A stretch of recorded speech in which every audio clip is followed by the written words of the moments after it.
డిచ్పల్లి మండల భారతీయ జనతా పార్టీ కార్యశాల ఈరోజు అధ్యక్షుడు చంద్రకాంత్ అధ్యక్షతన జరగడం జరిగింది.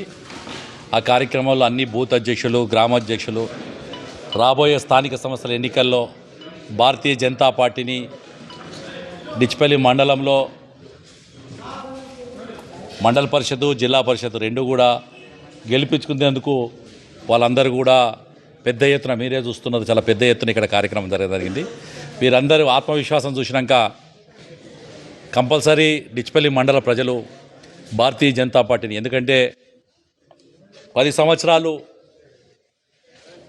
బంగారు తెలంగాణని అడుక్కదినే తెలంగాణ చేసిన టీఆర్ఎస్ పార్టీ, బీఆర్ఎస్ పార్టీ దొంగలాగా వ్యవహరిస్తే 19 నెలల నుంచి అధికారంలోకి వచ్చిన కాంగ్రెస్ పార్టీ ఆశలు కల్పించి ఇలా గజ దొంగలాగా వ్యవహరిస్తుందని చెప్పి ప్రజలు ఈరోజు గ్రామాల్లో పెద్ద ఎత్తున అనుకుంటున్నారు. దొంగను, గజ దొంగను కాదని కేవలం సేవ చేయాలని మానవతా భావంతో ఉన్న భారతీయ జనతా పార్టీ నాయకులను వార్డు మెంబర్లుగా, ఉప సర్పంచులుగా, సర్పంచులుగా, ఎంపీటీసీలుగా, ఎంపీపీలుగా, జడ్పీటీసీలుగా అందరినీ గెలిపిస్తారని పూర్తి విశ్వాసం మాకుంది. ఈ ప్రాంతంలో అసెంబ్లీ ఎన్నికల్లో 50,000 ఓట్లు, అసెంబ్లీ ఎన్నికలైన తర్వాత పార్లమెంట్ ఎన్నికల్లో 1,00,000 ఓట్లు, మొన్న ఎమ్మెల్సీలో 90% ఓట్లతోని భారతీయ జనతా పార్టీకి ఆశీర్వదించారు ఈ జిల్లా వాసులు కానీ, రూరల్ వాసులు కానీ. కాబట్టి స్థానిక సంస్థల ఎన్నికల్లో 100కు 100% భారతీయ జనతా పార్టీకి సంబంధించిన వ్యక్తులే మండల పరిషత్లో ఎంపీపీలుగా కూర్చుంటారు, కాషాయ కండవ కప్పుకున్న వ్యక్తులు.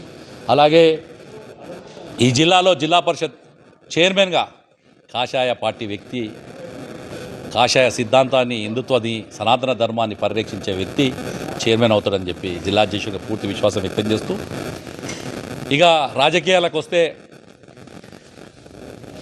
ఈ మొన్నటిదాకా 10 సంవత్సరాలు ఎమ్మెల్యే చేశాడు బాజిరెడ్డి గోవర్ధన్ గారు. ఇప్పుడు 1 టైం ఎమ్మెల్యే భూపతి రెడ్డి గారు ఉన్నారు. ఇది నేనంటుంది కాదు, భూపతి రెడ్డి గారు నీ పార్టీ కార్యకర్తలు అంటుంది. యాక్సిడెంటల్ ఎమ్మెల్యే, 1 టైం ఎమ్మెల్యే, ఇటుకబట్టీల ఎమ్మెల్యే అనే పేరుతో ఉన్న భూపతి రెడ్డి గారు నీళ్లు లేక, సాగునీరు లేక, కెనాల్ నుంచి నీరు రాక అలీసాగర్ కింద సుమారు 40-50 వేల ఎకరాలు అలీసాగర్ నుంచి గుత్పల మధ్యలో ఉన్న దాంట్లో నారు పోసుకుందేమో ముదిరిపోతుంది, నాట్లేసిందేమో ఎండిపోతుంది. ఏం చేస్తున్నావు ఎమ్మెల్యే గారు అని అడిగితే ఉలుకు లేదు, పలుకు లేదు, ప్రజలకు అందుబాటు లేదు.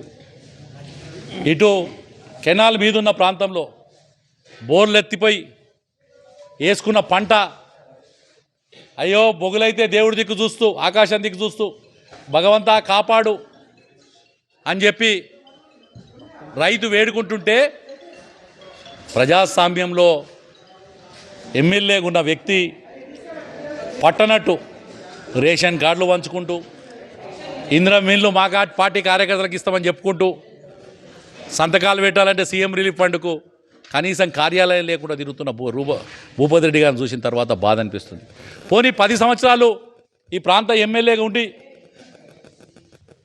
ప్రజల చేత తిరస్కరించబడ్డ బాజిరెడ్డి గారు ఎక్కడున్నారంటే ఆయన కూడా కనబడతలేడు. ఈ మధ్య ఓడిపోయి నుంచి ఆయన ఏడున్నాడో తెలియదు, గెలిచిన ఆయన ఈయన పట్టించుకుంటలేడు, ఓడిన మొన్నటిదాకా ఎమ్మెల్యే చేసిన ఆయన పట్టించుకుంటలేడు.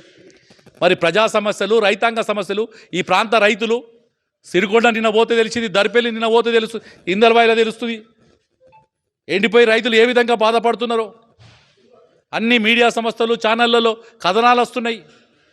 25 మండలాలు ఈ జిల్లాలో ఉంటే 21 మండలాల్లో కరువు పరిస్థితి ఏర్పడ్డది. ఏం యాక్షన్ ప్లాన్ ఉంది?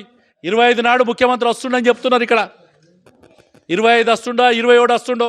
నేను ముఖ్యమంత్రికి చెప్పేది ఒకటే, నేను రేవంత్ రెడ్డి గారు, ఎద్దేడ్చిన వ్యవసాయం బాగుపడదు, రైతేసిన రాష్ట్రం బాగుపడదు. ఇందూరు జిల్లా రైతాంగం వర్షం లేక కరువుతోని కటకటలాడుతూ కన్నీరు పెడుతున్న సమయంలో నువ్వు వస్తున్నావు.